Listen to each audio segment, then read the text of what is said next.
Hi there, and welcome to another Pi Crowdcast. I'm Rick Tarosi. I'm the co-founder and general manager of Pi. It's nice for you to join us. I see we still have people rolling in. If this is your first Crowdcast, welcome. There's a chat over on the side where you can interact with the other folks who are attending today. And if you have any questions you'd like to ask the panelist, there's an Ask a Question button right down there. So if you click in there, you can not only submit your question, but you also have the opportunity to upvote other people's questions. And the benefit of that is that then we can focus on the content that is most important to you.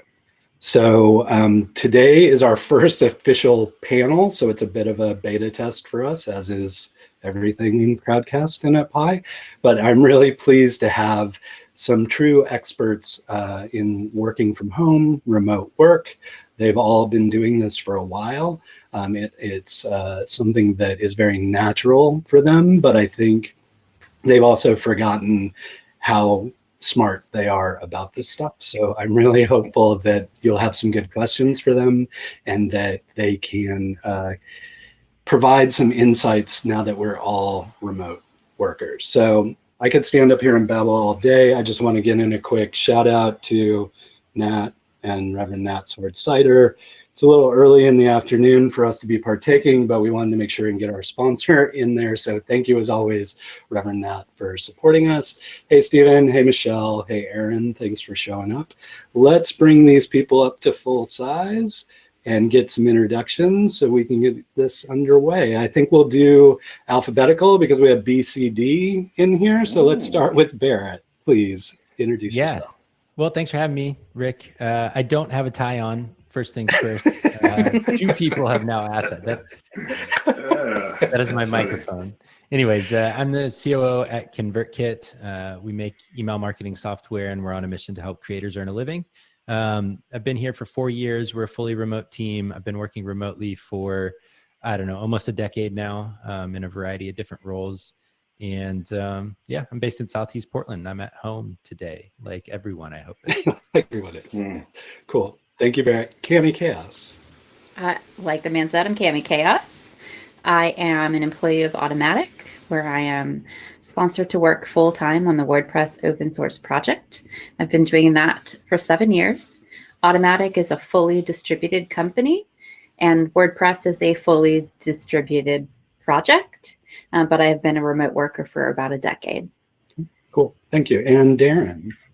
All of us for about a decade. Me too. So Darren Buckner, co-founder and CEO of Workfrom. Workfrom helps full-time remote workers create local networks based on the places that they work remotely. And like I just mentioned, been working remotely for about 10 years, maybe a little longer, if I'm being honest. But I am at home in Northeast Portland right now and excited to chat with everybody. Cool. Thank you for all being here. I'll start with a few questions. I think one of the assumptions that a lot of folks have had that I've heard from the community is that, oh, well, you've all been remote workers the whole time. This has had no impact on you whatsoever. Like, how have your lives changed given what's been happening in the world, this pandemic, how this is affecting family and friends? I'd just love to hear from you. I realize it's impacting you, and I would like to hear how. Well, I'd jump in there. I mean, it's crazy. Like, this is not business as usual by any means. So I think remote work under these conditions is just like any other sort of experience. It is not, ideal. While it is still a great opportunity, I think, for us to be healthy first and to help do what we can to, ensure that others are healthy. We are all dealing with the same amount of stress, the same amount of collisions in our lives, and the restrictions and all the things. Our loved ones and our family members and our friends are all, we're worried for everybody as well. Communication's hard for us too. We're feeling all the emotions in the day. So I just think that while in many ways we're probably better suited than most who are suddenly remote, this is not business as usual. And I think I'll be the first to say that I'm struggling. This has been a hard period for me and my family and for everybody I know. So definitely affected. Yeah. Thank you, Darren. I'll go. There are 2 really big changes for me. And the first is to all of you people who were not remote workers but had a partner who was, please be understanding that you are now in their space. So for a decade, I've been a remote worker. Now I have my 18-year-old at home full-time, all the time, can't leave the house. My partner is also working from the same space. We're not set up with a separate office. So we're completely in the same space all the time. We have to coordinate who can have meetings when. Fun trick. Who gets the podcast studio? Yeah, who gets the podcast studio? Who needs to look professional for that meeting? Who has to go in the other room? The other room is the bedroom. No one wants to work in the bedroom. That's one of my hard and fast rules is don't work from the bedroom, which we've now broken. And it's tough. It's lovely to have him home, but it's my space and it's not mine anymore. Yeah. And the other rough thing is that everyone is home now and my extroverts are lonely and everyone wants to have video calls. So the time I have blocked out for quiet work is no longer my own as well. What about you, Barrett? Have you been seeing changes? Yeah, I mean, there's of course change for everyone. So we have a team of 53 people that, we're responsible for. And the primary thing, I have my own personal effects, but the primary thing has just been seeing the impact on them and really making sure that we're supporting them when they have kids at home that they need to take care of and educate and everything else, and adjusting our expectations and our plans as a company to be realistic in the environment like it exists today, and not expecting people to perform at the same exact level, even though literally everything has changed about their lives. On my end, the hardest part for me, I tend to work from my home most days. I don't tend to flit about too much if I don't have to, is the social side. It's exhausting to be on Zoom calls for social life and to work out and for every other thing when I'm already on so many calls to begin with. I think Axios quoted a pretty good just kind of perspective on the taxing nature of video calls like this, because we want all these cues that we can't pick up on, and our brain just doesn't process the same. So I'm just tired. I'm tired on a lot of days after doing everything on video. And are you finding, this is just to the group, are you finding that even though you had these tool sets to deal with folks remotely, you're on Zoom or Slack or whatever, like, has there been an uptick in activity, or have those tools changed in the way people are using them since they're kind of stuck, for lack of a better word? I mean, I can answer for us and say that we're pretty used to the remote communication thing. So Slack, Basecamp are our primary modes of communication, and I'd say everything's about the same pace and quantity. So not too much of a change on our end, at least. Okay. Because the entire company, same as Barrett, is distributed, there's no change in how we use Slack or Zoom within our internal space. But when everyone else first started using the tools, things started crashing really hard that first week or two, and that was frustrating. Yeah, Zoom felt like Twitter in 2008 or something. It was like going down all the time. Yeah, absolutely. What about you, Darren? Any changes with your team? And and we should mention that Darren's also part of a virtual cohort of Techstars now too. So he's got that dynamic at play as well. Yeah, I'll speak to both. So the team dynamics in the tools and in the way our workflow in general hasn't changed much. We actually were in the process of onboarding some new teammates when we all realized, okay, we're going to need to be apart for a while. And so that was a unique challenge and something that we hadn't dealt with before. Although, we're a fully remote team. We have all kinds of systems in place to onboard remotely. So it's not as if it was foreign, but it definitely put a little bit of a wrench in things. On the Techstars side and what, like, how we're working with our cohort and our managing directors and the investors and the mentors and all the network that comes with Techstars, that changed somewhat.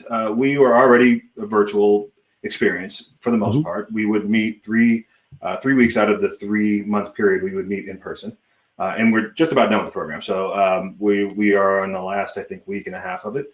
But our last week of meeting got canceled.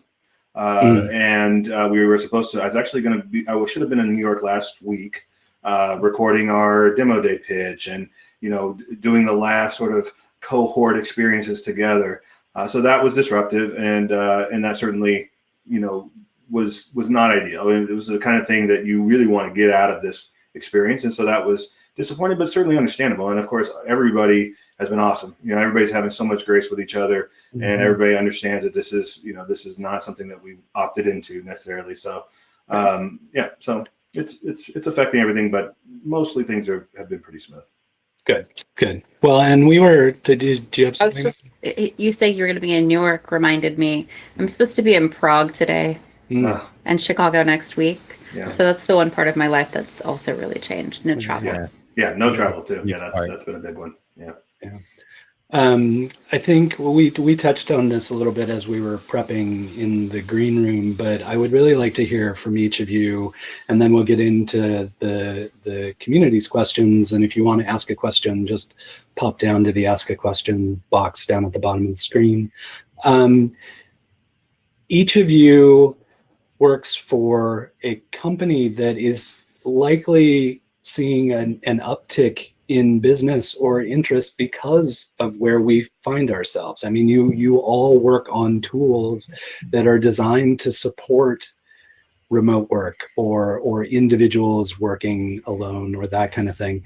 And you described almost having to balance out this, as you described it, guilt, right? Where like all this stuff's going wrong, but it's going well for you, or people are going through layoffs, but you're seeing growth. Can you just talk a little bit about that disconnect and how you're managing to deal with that? Yeah, I'll jump in. This is something I grappled with quite a bit. So, we're still a very small company. We're going through all the growing pains, and we're trying to find even our footing in many ways. And going through an accelerator, is a unique kind of pace, kind of focus. And so, one of the things that we had to do was kind of shift our timeline.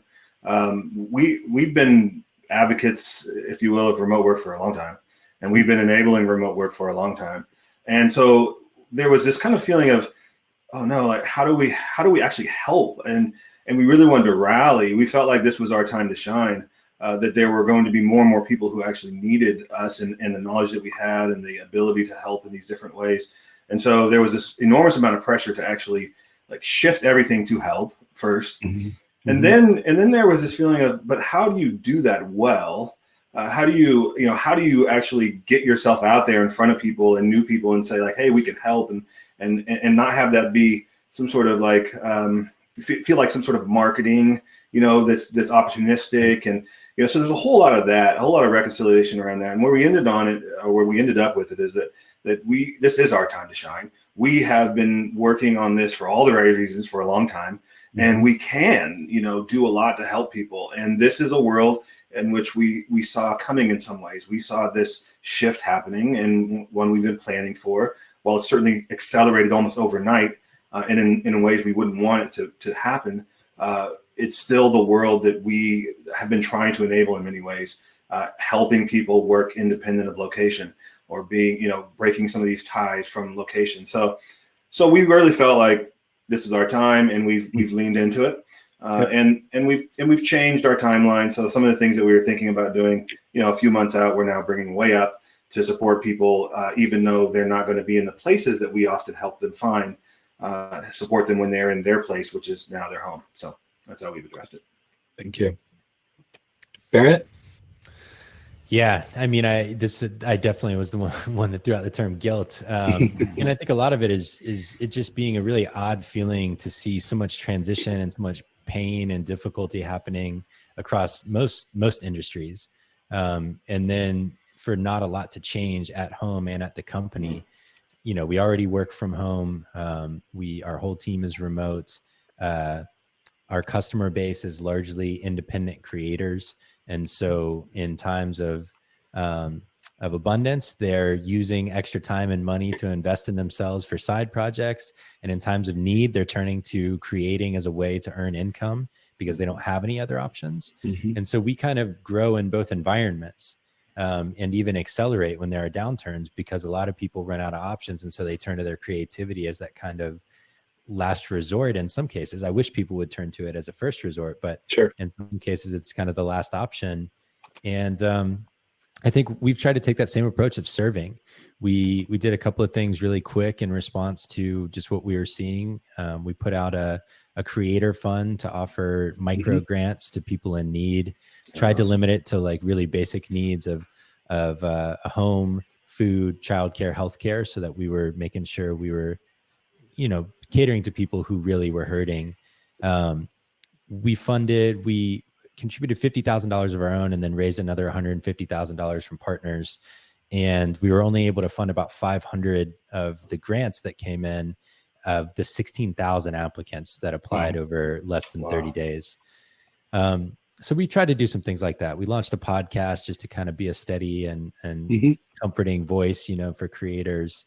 And then we put out a bunch of new leave policies for our team to make sure that they knew that their first priority was family, taking care of themselves, and that they didn't have to worry about anything in terms of pay or job security or anything like that. Amy, did you have anything to add? I do. So I didn't found this company. I was employee 170 something or something like that. But I think Automattic is doing a lot of good from the perspective of stability. So for employees, we're safe, we're good. They're still actively hiring.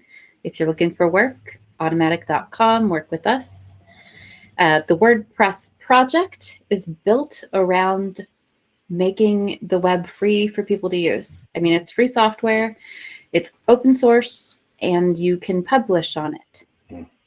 And so we're kind of giving people the freedom to go and do that, whether they have the money to do it or not.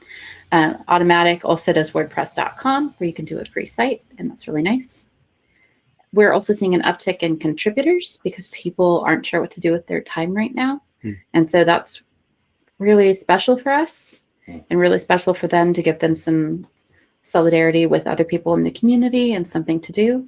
Also, it's a great time for people to start to level up their skills. They have a little bit of free time. It's not good free time. It just is what it is. But they can learn and they can grow and they can maybe make something out of this difficult time. Well, thank you. All right, let's get into some of the questions that people have submitted. Do you think the stigma often associated with remote work, that is, it's less productive, can't communicate as effectively, will change or evolve as a result of entire companies being thrust into doing so over the past month? 100%, yes. Okay. Kimmy? I'm making a face. I saw the face. I hope so, but I know that for a lot of people being thrust into this, even for us who were remote workers, being thrust into a pandemic situation causes a lot of negative emotions. I've had to take a couple mental health days, and I'm already a remote worker. All of my friends have pretty much done the same. I know a lot of people have had to take a day off because they had a headache. Not all companies are as accepting of mental health days as they are of headaches or sick days. And so I worry that there is a downtick in productivity and people might confuse a very difficult time causing productivity issues with people working from home not being productive. Barrett, do you have anything to add? I think it would be a really positive outcome if this is what was true, if people really started to embrace it more. I think what's most likely is that this will reinforce pre-existing beliefs, that maybe for some people that wanted to try it and just didn't have a good reason to kind of get off the fence they were sitting on, maybe this will be a really great opportunity for them to have taken a chance and see what it's like. And maybe they'll stick with it. I think really forward-looking companies might use this as an opportunity to accelerate potential future plans to have teams or the whole team go remote. And then I think a lot of people will use it as justification for why they could never possibly go remote. And so I think it might actually create more bifurcation as opposed to a big trend one way or the other. Darren, anything to add from your perspective? Yeah, I think I take a little bit different approach to that. I mean, I think these are all very, very likely outcomes that both Cami and Barrett described, and I think they're making fantastic points. But I look at remote work in general and the trend that's been happening there over the better part of a decade. even longer. And I think that what happens is this just accelerates a lot of what was already happening. I do think that there is going to be a shakeout period. I think that it's going to be, it's going to be an adjustment. I don't think it's all going to just, happen overnight. But I think that what's going to happen is the driver for the change to more people embracing remote work, I think, is going to come from the people. And I think that people are going to realize that they were in a better place for themselves when they were able to craft their work around their life, even during such struggle. And I think that will then be a reason for them to become champions of doing this more for themselves as much as possible. And that's typically how organizations change. There's a lot of top-down stuff as well, but I think if the people are demanding it to some degree, if people are feeling that they have more and more, they should have this as a benefit, I think that will drive a lot of change. And so organizations will have less of an argument, I think, to say that it can't work. I think that they can still say, if this was their belief prior, they can still say, well, it didn't work as well as we wanted it to, or it's not ideal, but they can't say it can't work anymore. If they've been able to make it through this period and people have still been able to show up and produce what, the outcomes that all agree are suitable, okay at this time, I think that argument goes out the window. And so, I think I've been trying to ascertain, like, what will be the sort of new bottom be. And, I think we could see a 10 or 15% uptick in companies and people who will now push for remote work. Maybe that's the best way to say it, is, really drive towards that as a new normal for their organization and for themselves. Yeah. I hope you're right. I do too. Yeah. Yeah. And I really I appreciate that y'all are comfortable enough with one another to have conflicting views and express those views. I think that's what people need to hear, is like, even folks who are fully remote and used to being remote don't necessarily agree on what the impact of this is going to be. And so I think that's super interesting. So thank you for doing that. This is one I've been excited to hear about getting an answer for. So can you all make some recommendations around what's needed for your physical remote setup? So do you have a dedicated office? Do you have somewhere carved out that's your workspace? Are there places that are off limits? How's everybody set up? My big thing is an off limit. I don't work from the bedroom because early on in my distributed work, I would leave my laptop next to the bed, and I'd wake up in the morning and I'd check things on my phone. And when something important enough for a keyboard came up, I would grab my laptop and then work there until I had a meeting. Yeah. That's bad. It's a really bad idea. So that's my big thing. It's no working from the bed, no working from the bedroom. We've had to take calls in there, but the off limits is more important to me than where I do work. I usually work from the couch, but we also have a standing desk, a sitting desk, and a podcasting studio. Yeah. It's doing great. I've got my wife and I both work from home. We both are in similar roles for different companies, and we each have dedicated spaces. Hers is more open upstairs on kind of a platform at the top of our top floor, and I'm lucky to get the dedicated office down here. So my setup here is I've got a standing desk from local company Fully.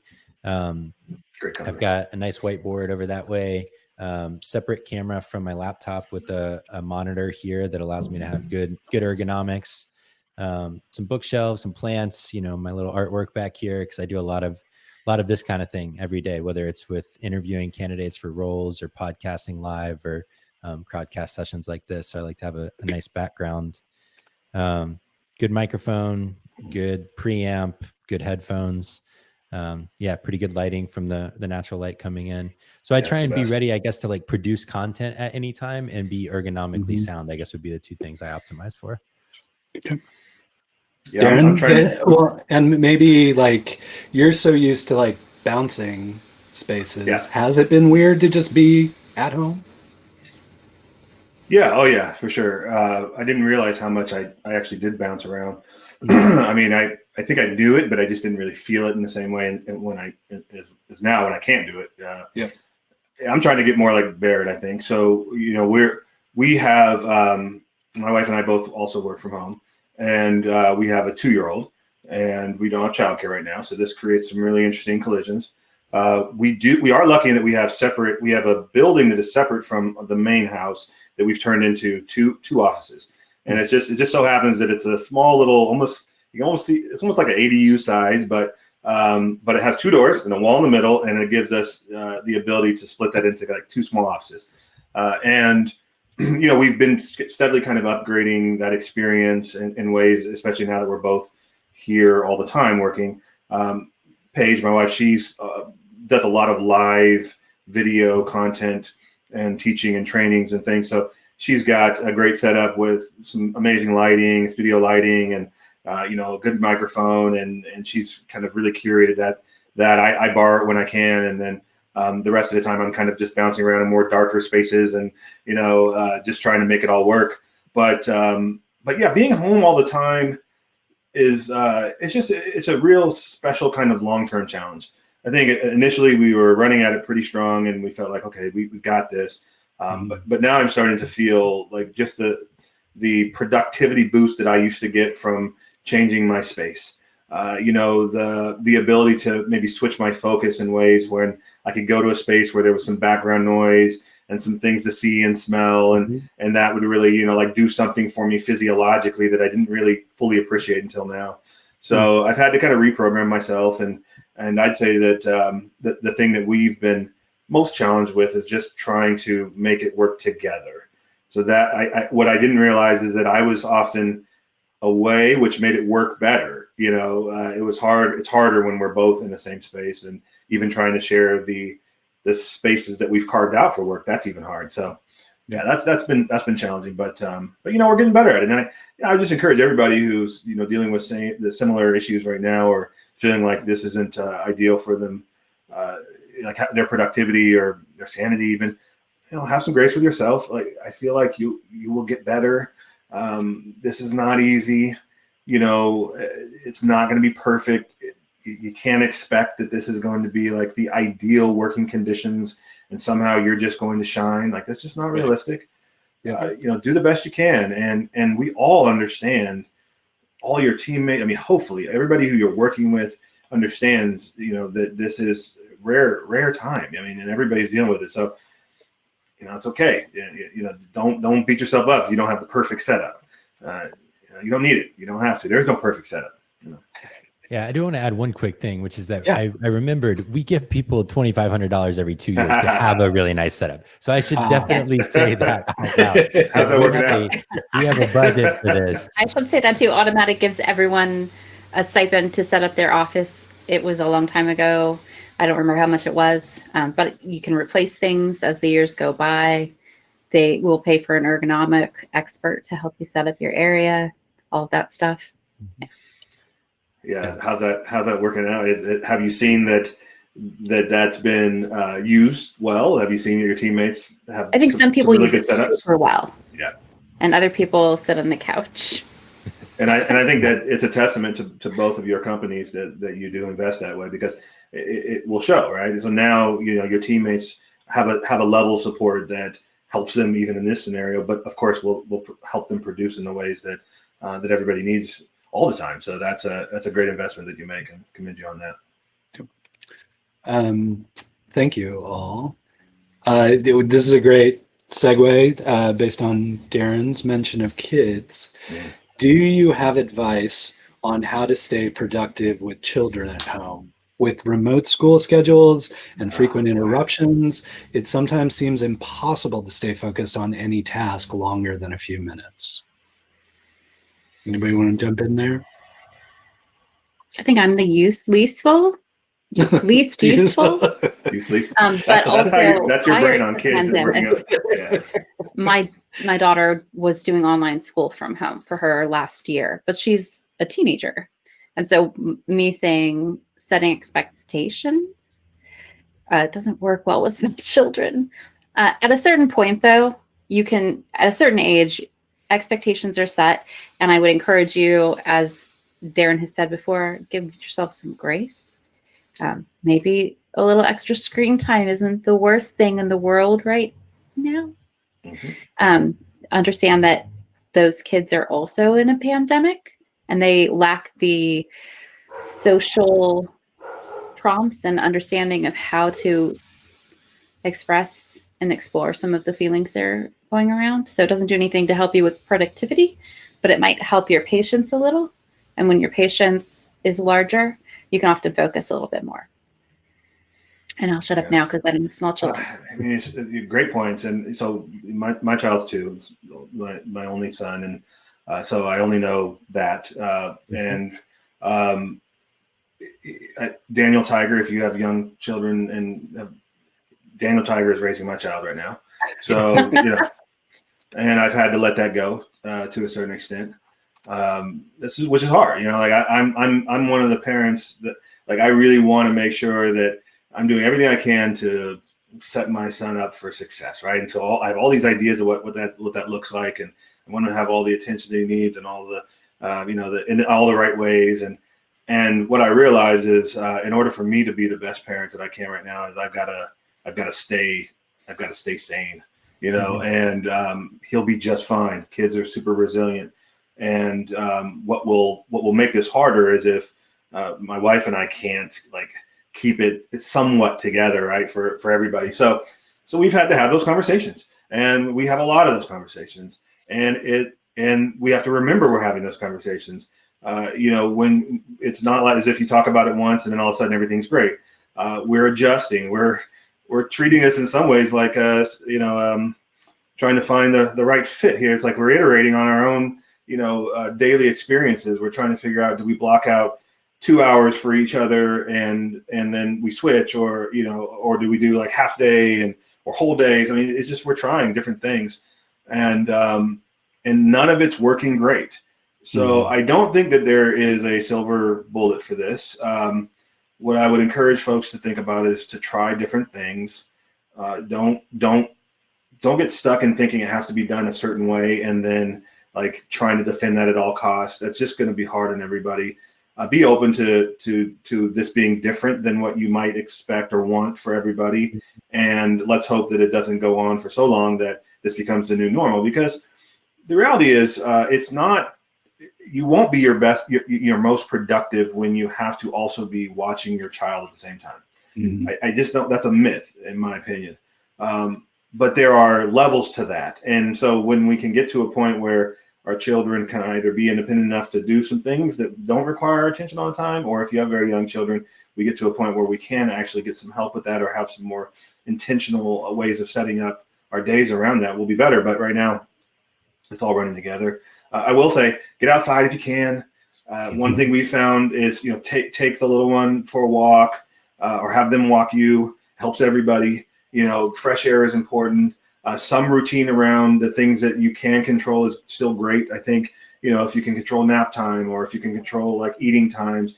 We're eating as a family now, which we didn't before. And we found that gives us like this window for all of us to still, like, I don't know, connect in a way that we feel like we were kind of losing. So, you just adjust. That's something, if you can do that, that'd be great.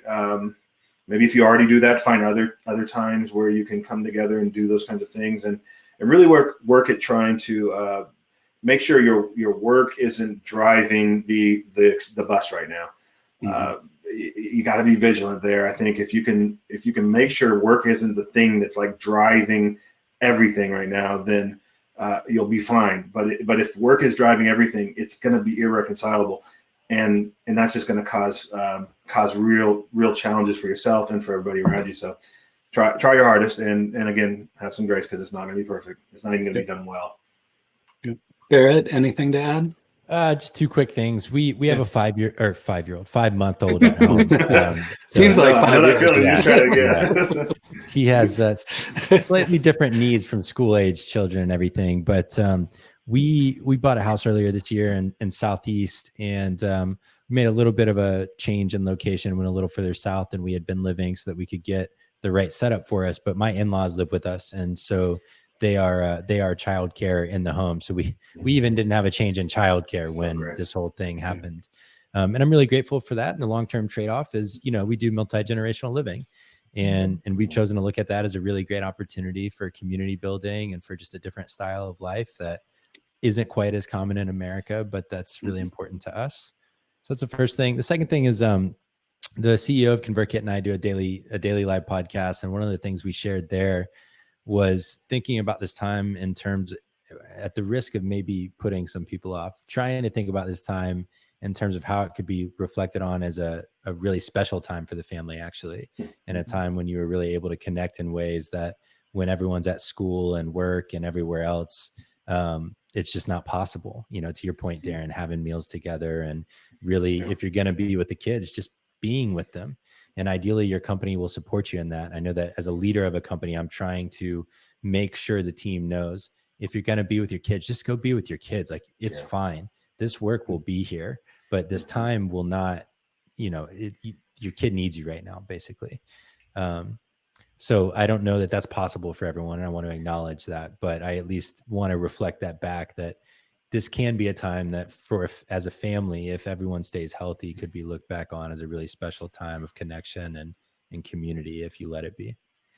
Well, and I think this is all great. Thank you for that. I think my biggest concern, just from observing parents, is for many folks who have school-age children, they've now taken on an entirely different role in their child's life. They're now also the teacher. So not only are they the caregiver and the confidant and the parent and the fun, they're now also this authority figure driving their education. And I think people, the same way you need work-life balance, people need to be understanding and intentional about when they're playing that role with their kids, and not let all of that kind of bleed together in some messy way. Because I feel like that's going to be one of the most significant impacts of this isolation is that muddy area that parents find themselves in, taking on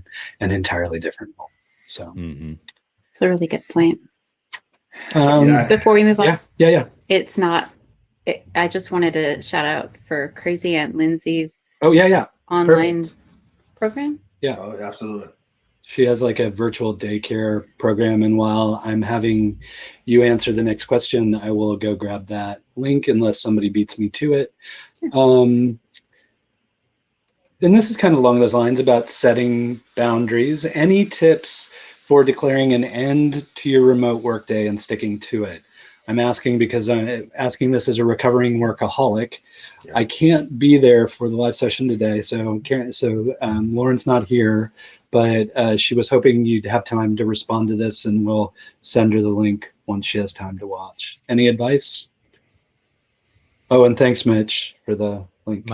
My strategy here is that I work out at 5 every day, and it is a live class that someone will call me out for not attending if I don't go. And I've just found that having that hard boundary at the end of the day, I go from my Zoom work to my Zoom workout. And one of the strategies is that I turn off my mouse, I turn off my keyboard, I turn off my screen, and I shut down my computer. And now I'm done. And then I go to my garage, which is a different room, and I go work out down there on a different device. And my computer stays here on my desk. It does not leave my office. And so when I'm at my best, I should add that's what I do and how I end my day. And I consciously turn everything off and move on. When I log back on, I've made a habit recently of saying to my wife, I need to do XYZ project. It has a name, it has an outcome. I'm going to go back and do that. And then I'm going to come back and hang out with you. And that promise and implicit understanding between us that if I keep working, I'm actually sacrificing our time, has really helped us communicate effectively with when I need to get more work done, why, and what's the outcome. And then I'm coming back to hang out. Like Barrett, I also stop working about 5 o'clock and I start drinking. And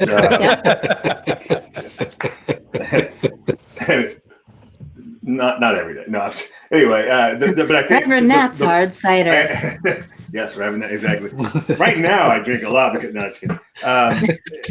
But he made it, I think, a really fantastic point. And I've grappled with this for a long time, and I've talked to so many people who have this same challenge. And what I've noticed, the trend that I've noticed, is that if you can do a different activity. If you can build in another activity, so for Barrett, it's working out. For me, it's drinking. / actually what I do is go make dinner for the family. Mhm. But if you can get another activity that you can stick to that happens every day at about the same time, it's about the best chance you have to kind of program yourself to then not be as likely to get back to the work. It'll still happen. Our device is now with us, are now with us everywhere, and it's so easy to work and be engaged. And so it'll probably still happen some, but you'll find over time, if you can stick to this, you'll find that you don't even really want to get back to it after you've kind of programmed yourself that way. So my advice would be find something. It's working out. Right now it's hard because you can't really go too many places, but work out. If you can switch to making dinner or something around, along those lines, that would be a great thing to do. Maybe go for that walk, but do something different. Don't just say, oh, okay, I'm going to shut my machine and now I'm done working, because it's this, you can just open it right back up. Like, that's not easy to open. Right. So go get your hands dirty. Like, go get yourself to a place where you can't get back in and you don't want to touch your computer. That's what I do. I've tried to make dinner and work. It doesn't work. Right. So do some things like that if you can. And that'll be, I think, the best shot you have at building this programming for yourself.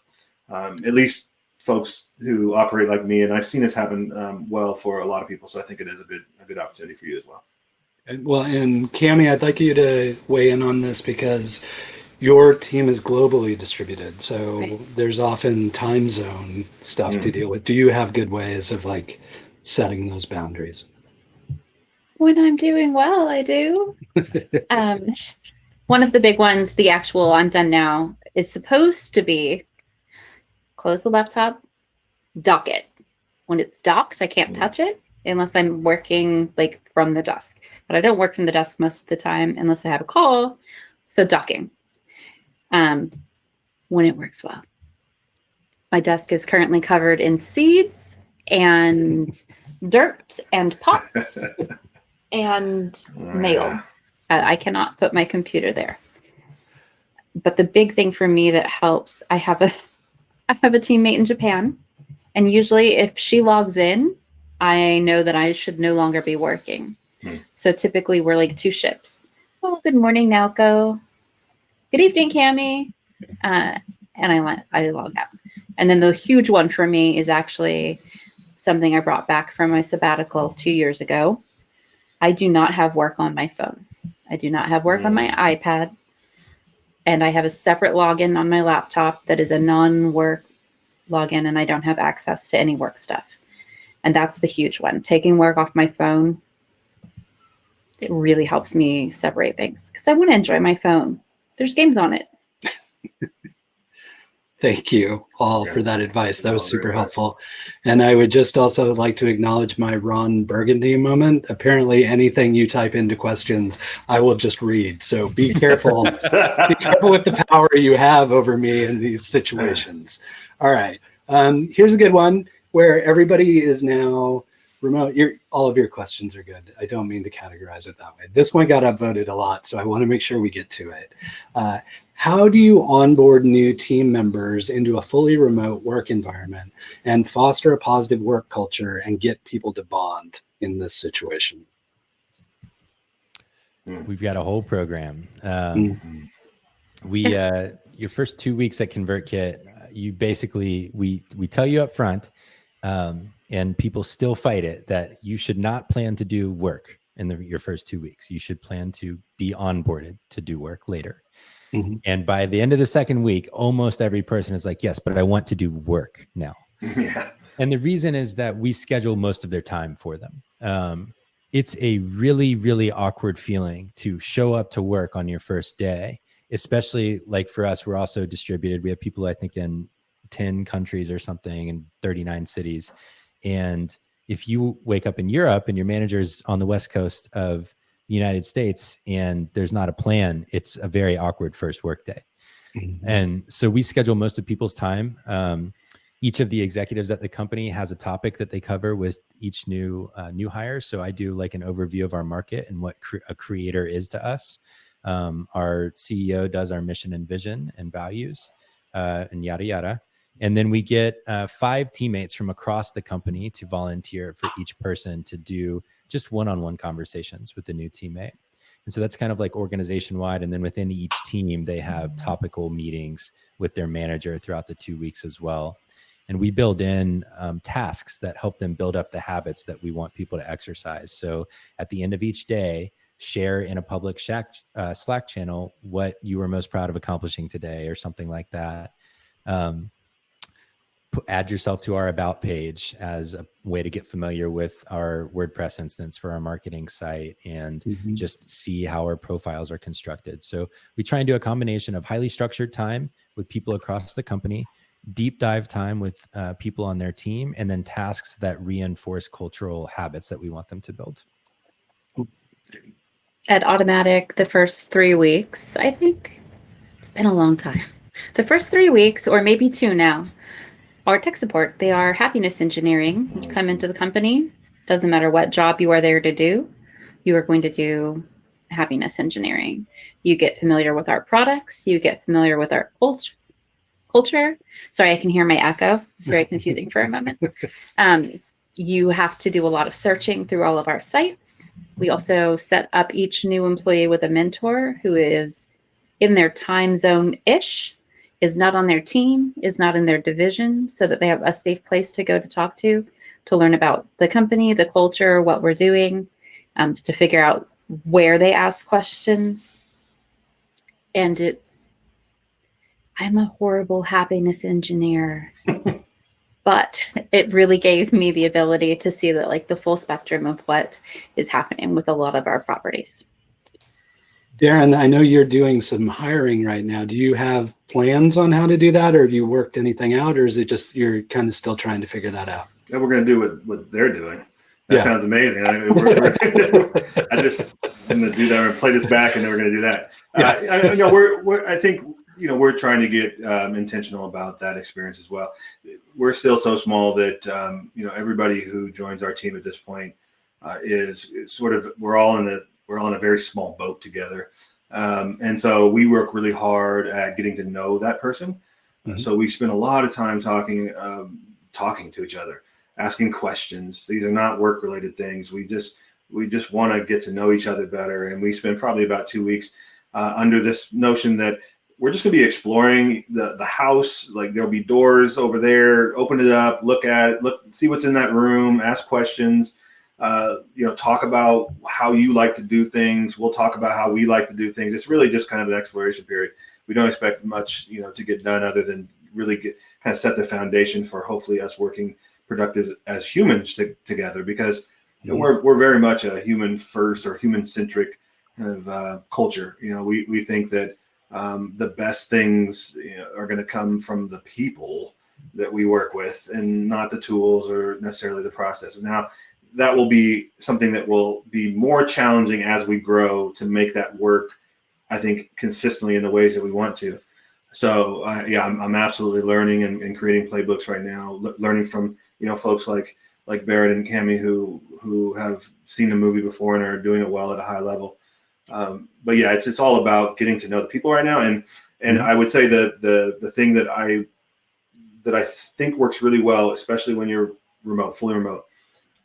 Investing in the people early as possible, right? Investing in that experience of whatever it is you want to then be the outcome moving forward. Like, really focus on that, not so much the tasks or the work, but really the people. And I think that will serve you well as you try to grow a remote first team.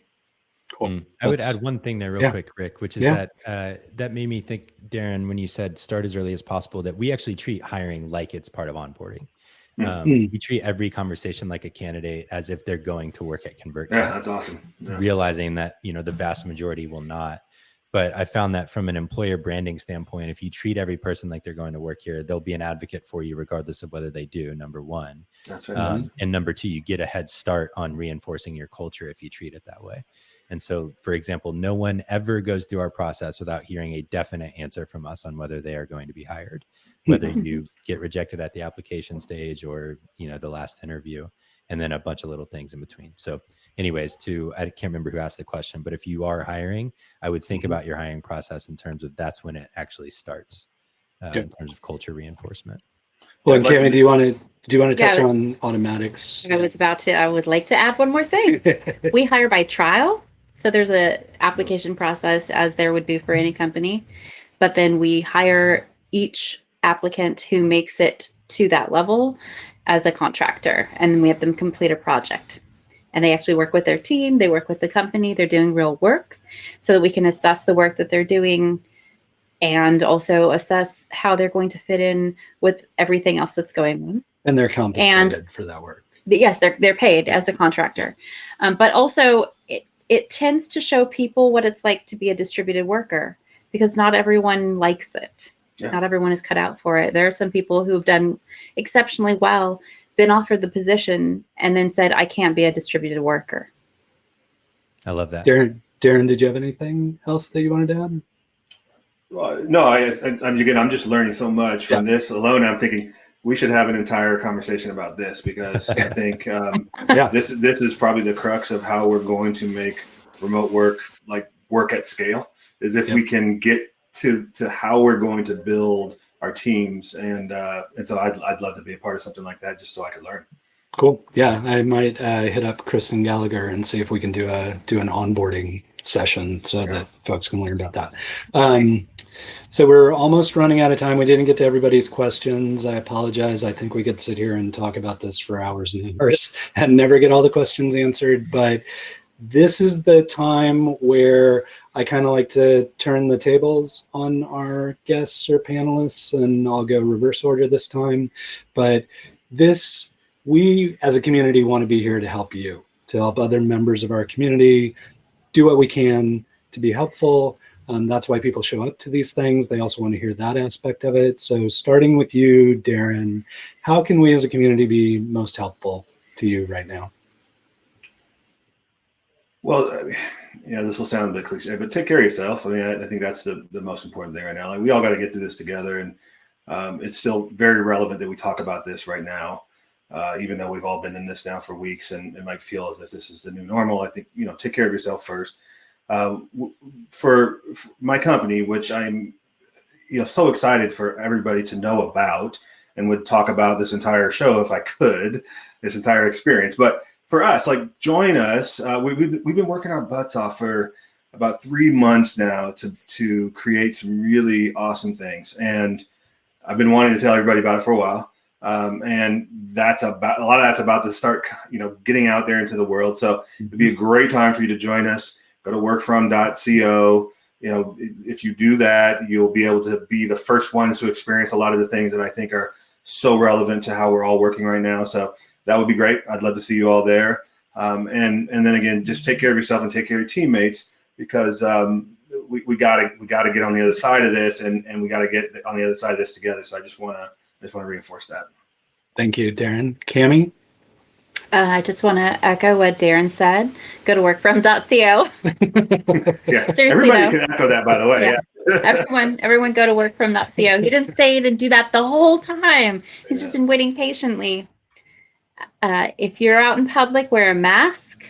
Yes. And give people some patience right now. Be kind if you can. Everyone is struggling.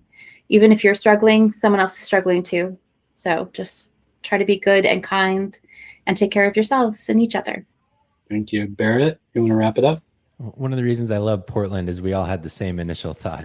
I don't need anything from anyone other than for you to take care of yourself. And I want that to be clear. But we define a creator as anyone who creates original work to teach or inspire or entertain a dedicated audience of fans or followers. And I personally believe that everyone's a creator, and some of us just haven't gotten started yet. So if you want to get started, we expanded our free plan. We had always planned to do that, but to Darren's point earlier, we think when you have future plans and current circumstances give them more leverage, you should accelerate them. So our free plan gives you up to 500 subscribers for free. We're an email marketing platform. And I think a relationship to your followers is one of the most important things you could be building right now. It kind of future-proofs your career in a way. And so start building an audience. And if you want to do that for free, ConvertKit.com. Awesome. Thank you. If Yeah. there's one downside to this platform, it's that there's no round of applause for all this amazing information we've been given. So I can't thank you all enough for taking time out of your day. I realize how busy you are. This is incredibly valuable for our community, and we're just honored and humbled to have people like you join us for these sessions. So thank you very much. And yeah, throw in those emoji claps. It's as close as we'll get. If you're not, yeah, Darren, do you have something? Well, what can we do to support Pi? So, this is That's a like great question. What can we're we all do to together support because of you, right? So this, and I know you want to ask it. So let's ask it. What can we do to support Pi? Let's all make sure we know what we can do there as well. So if you can give us a quick. I think thank you first of all, but I think all we're trying to do right now is the community. Pi cannot be the community hub it's used to being, and this is the best semblance of what we do, right? Like, it's sharing knowledge, it's connecting people, it's highlighting people who are doing great work. And so honestly, just continuing to show up and participate in these kind of things, hugely valuable right now for the community, because we're trying to figure out, how does Pi operate as a virtual entity? All of you have experienced Pi. It's very much a, people sitting next to one another and the serendipity of what happens when you do that. And we don't have the ability to do that right now. So I think if I had one ask, that would be it. Put up with our low production value and crazy studio schedules and all that kind of thing, and just keep being part of the community. Don't hole up. Hang out with us and just be part. So thank you, Darren. I appreciate it. Thank you, Rick.